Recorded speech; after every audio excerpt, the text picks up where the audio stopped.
লক্ষ্য উৎপাদন বৃদ্ধি, বিকশিত কৃষি সংকল্প অভিযান কেন্দ্রের। স্রেফ দেশের মানুষই নয়, এবার বিশ্বের বিভিন্ন দেশকেও চাল গম সরবরাহ করবে ভারত।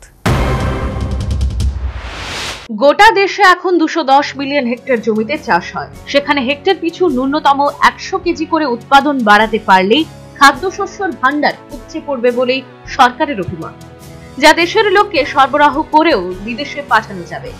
উৎপাদন বৃদ্ধির লক্ষ্যে 29 মে থেকে 12 জুন দেশ জুড়ে শুরু হচ্ছে বিকশিত কৃষি সংকল্প অভিযান।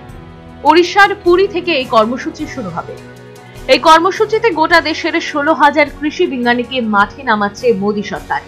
2170টি প্রতিনিধি দলে ভাগ করে 723 জেলায় যাবেন তারা। 65,000 গ্রামে গিয়ে কথা বলবেন কৃষকদের সঙ্গে, বোঝাবেন কোন জমিতে কি ধরনের চাষ করলে ভালো, কোন জমিতে বছরে কতবার চাষ সম্ভব এবং তা কোন কোন ফসলের জন্য কি ধরনের সার কীটনাশক দিলে ভালো, এমন সব পরামর্শ দেয়া হবে।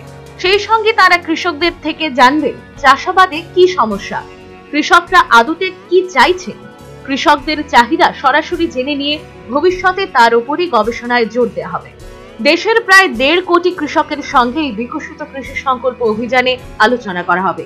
Indian council of agriculture research বা ICAR এর 113টি ইনস্টিটিউট এবং 731টি কৃষি বিজ্ঞান কেন্দ্র এই কর্মসূচিতে প্রত্যক্ষভাবে অংশ নিচ্ছে।